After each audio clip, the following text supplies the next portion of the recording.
ছেলেদের জন্য লাল কাপড় এবং হলুদ কাপড় পরা নাকি হারাম, এটা কি কারণে জানতে চাই সাহেব? লাল কাপড় এবং হলুদ কাপড় পরা ডাইরেক্ট হারাম বলা কঠিন। বিভিন্ন হাদিসে একবারে নিরেট লাল, টকটকা লাল, যেটা পিওর লাল, যেখানে কোনো মিশ্রণ নাই, এবং হলুদ, এই দুটির ব্যাপারে বিভিন্ন রেওয়ায়েতে নবী করিম সাল্লাল্লাহু আলাইহি ওয়াসাল্লাম থেকে নিষেধাজ্ঞা প্রমাণিত। সেটাকে ফুকাহে কেরাম মাকরুহ বলেছেন, অপছন্দনীয়, অনুত্তম, অনুচিত, না পরা উচিত পিওর লাল, পিওর হলুদ পুরুষের জন্য।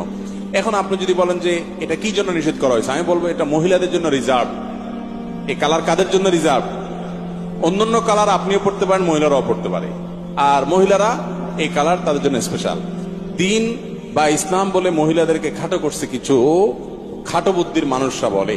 আপনি দেখেন পোশাক আশাকের ক্ষেত্রে মহিলা যেই কালারের ইচ্ছা সেই কালারে পড়তে পারবে, পুরুষ পারবে না, রেস্ট্রিকশন আছে। রেশম বলেন, সিল্ক বলেন, মহিলা পড়তে পারবে, পুরুষ পড়তে পারবে না, রেস্ট্রিকশন আছে। স্বর্ণ মহিলা পড়তে পারবে, আর পুরুষে বলা আছে তুমি শুধু চায় চায় দেখবা চান্দু।